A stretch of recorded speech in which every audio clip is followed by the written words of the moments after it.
बिस्मिल्लाहिर्रहमानिर्रहीम, अस्सलाम वालेकुम नाज़रीन। आप देख रहे हैं अनोखा अंदाज। मैं आपका होस्ट जमाल सिद्दीकी। उम्मीद करता हूँ आप खुश खुर्रम होंगे। नाज़रीन कराम, आज यहाँ पर सिंध की सियासत के हवाले से बात करेंगे। बड़ी अहम बात है और बहुत ही ज़्यादा मसाइल का शिकार होती ये बात है कि आपने देखा होगा कि कराची में जो क्वार्टर्स हैं, जैकब लाइन का हो, जमशेद क्वार्टर हो और पता नहीं कौन कौन से क्वार्टर्स हैं, जो तकरीबन 5 से 10 हज़ार के लगभग ये क्वार्टर्स हैं और इनको तोड़ने के हवाले से पीटीआई की तरफ से बड़ी मजम्मत की गई थी। इलेक्शन से पहले, इलेक्शन के बाद तो ये हुआ कि तोड़ने भी पहुंचे गए, मगर फिर एक मुज़ाकरात हुए और उनमें रोक दिया गया मामला।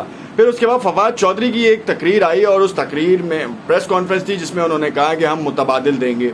फिर दूसरी तरफ ये कहा गया कि उनको जो है लीज दी जाएगी। पीटीआई के ही एक एमएनए हैं, कराची से ताल्लुक़ है, इलाके के एमएनए, उन्होंने जो है कहा कि लीज दी जाए। और लीज देने की क्या कहानी है, कौन से एमएनए हैं, आखिर ये जो क्वार्टरों का मामला है वो कहाँ पे जा रहा है? क्या पीटीआई 2 हिस्सों में तकसीम हो गई है? कहा यह भी जा रहा है कि ना पीपल्स पार्टी, ना एमक्यूएम, ना जमात की तरफ से कभी भी ऐसा कोई काम किया गया, मगर आज फेडरल की हुकूमत होते हुए पीटीआई में 2 धड़े बन चुके हैं। इस हवाले से लेके 10,000 अफराद की रिहाइश का मसला आ रहा है और ये वो रिहायशी इलाके हैं जहाँ पे 50-50 साल से लोग रह रहे हैं। इसकी पूरी मुकम्मल तफसीलात अपने इस व्लॉग में जानेंगे। अगर आपने हमारा यूट्यूब चैनल सब्सक्राइब नहीं किया तो इसे ज़रूर सब्सक्राइब कर लें। सबसे पहले आपको हम बताते चलें कि इस वक्त जमशेद क्वार्टर हो, पाकिस्तान क्वार्टर हो या फिर जैकब लाइन के जितने भी क्वार्टर हैं या पटेल पाड़ा में जितने क्वार्टर बसे हुए हैं, उनके हवाले से बात करें तो सबसे पहले आपको बताते चलें कि वहाँ के एमएनए और वहाँ के एमपीएज ने इलाके के मसाइल हल करने का वादा किया था और उसी हवाले से उनको वोट भी पड़ा था। पीटीआई जीती भी इसी हवाले से थी, मगर देखा गया कि मज़ार वाली जमशेद रोड के तरफ जो मज़ार वाले रोड था वो बनाया गया और उसके बाद उधर से तो ढक्कन ही गायब हो गए। रोड इतना बैलेंस से आउट था कि जिसकी कोई हद नहीं। मज़ार के साथ पानी खड़ा रहे, उससे पहले पानी खड़ा रहे, किसी को कोई फिक्र नहीं। एमपीए जब ये एक छोटा सा रोड नहीं बना सके तो 5 से 10 हज़ार मकानात की जो लीज का मामला था वो गवर्नर के पास लेके पहुंच गए। अब जब गवर्नर साहब के पास लेके पहुंचे तो वो अफराद शामिल थे उनमें जो कि क्वार्टरों का जो है खुद साख्ता जो है ना वो यूनिट बन के गया था और गवर्नर से मुज़ाकरात करने गया था। गवर्नर साहब को चाहिए था कि वो खुद जाते, इलाका नुमाइंदगान से बात करते और देखते कि वो क्या मसाइल हैं, क्योंकि पीटीआई इलेक्शन इसी बलबूते पे जीती थी वहाँ से कि वो इनको लीज करा के देगी। वहाँ पे 50-50 साल से लोग बुराजमान हैं। अब आप कहें कि ये किसकी नाअहली है कि वो बुराजमान क्यों हैं? क्योंकि वो क्वार्टर्स तो जो है वो 6-6 हज़ार रुपये के एवज़ में जो है वो इस वक्त जो 6 हज़ार रुपये की शायद किस्त है उसकी जो जाती है। अब उनको जब लीज देने की बात की गई थी तो फिर उनको तोड़ने की बात क्यों की गई?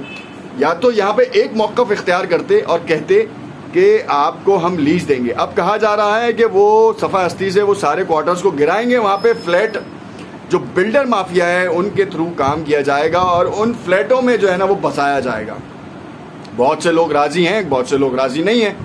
अब सबसे बड़ा मसला ये है कि 2 साल रह गए हैं सिर्फ हुकूमत को जाने के लिए। अब अगर ये काम करते भी हैं तो उसके बाद फिर किसकी हुकूमत आएगी, इस वक्त तक ये समझ में नहीं आ रहा। तो लोग जो हैं वो इस वक्त इसी कशमकश में हैं कि किसका साथ दें।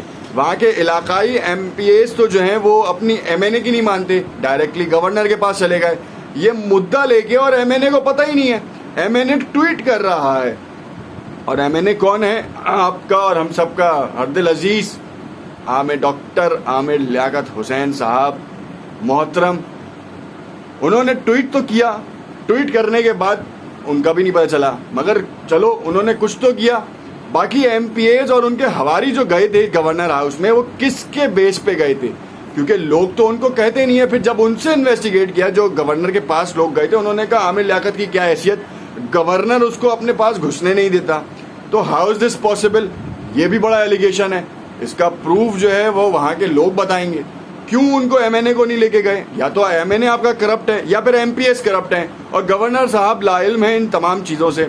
गवर्नर साहब को चाहिए कि इन तमाम क्वार्टर्स में जाकर खुद से विजिट करें। गवर्नर हाउस में अच्छा नहीं है। अगर इलाके के मसाइल हल करने के लिए गवर्नर को निकलना पड़े तो बहुत अच्छी बात है, मगर निकलेगा कौन, कब निकलेंगे, कैसे निकलेंगे और किससे मिलेंगे, ये बड़ा सवाल है। क्योंकि गवर्नर का प्रोटोकॉल इतना है कि कोई आम आदमी जो है वो सामने आ नहीं सकता, और अगर आ जाता है तो बोल नहीं सकता।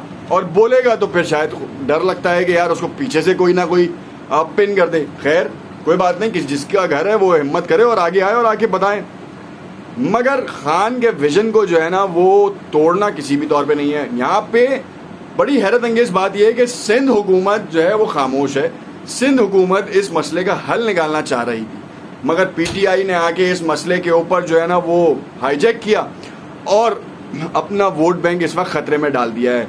अगला एमपीए तो फॉर श्योर पीटीआई का नहीं आ सकता, क्योंकि उनके हालिया इकदाम की वजह से आप देख लेंगे एक रोड पीपल्स पार्टी को कितना ही आप ब्लेम करें वो बना देती थी, जैसा भी बनाती थी। तो इस दफ़ा जो पीटीआई के एमपीएस ने रोड बनाया वो तो इतना ही खस्ता हाल है कि जिसकी कोई हद नहीं।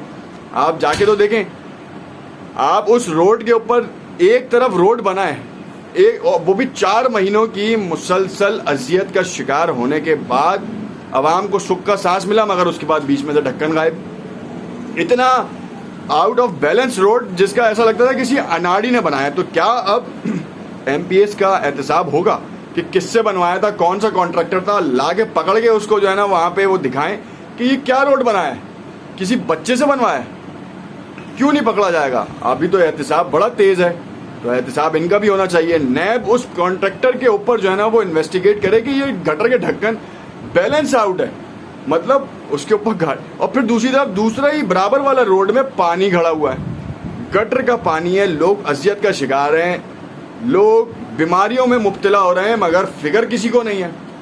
कोई कौन फिक्र करे? सिंध गवर्नमेंट को तो आपने पहले ही जो है ना वो आड़े हाथों लिया हुआ है। कोई भी आएगा आप उसे गालम गलोच ये वो करते हैं, मगर आपने क्या किया? चेक एंड बैलेंस होना बहुत ज़रूरी है। चेक एंड बैलेंस नहीं होगा, मुराद अली शाह साहब को भी चाहिए कि आप आए और देखें और किस एमपीए ने ये काम किया उसकी भी खैर लें, चाहे वो पीटीआई का हो या एमक्यूएम का हो या पीपल्स पार्टी का। आप भी जाके ज़रा आवाज़ उठाएं और बताएं कि भाई हमने गलत किया था, हमारे ऊपर तो आपने बड़ी एलिगेशंस की, अब आपने जो ये काम किया ये कौन करेगा?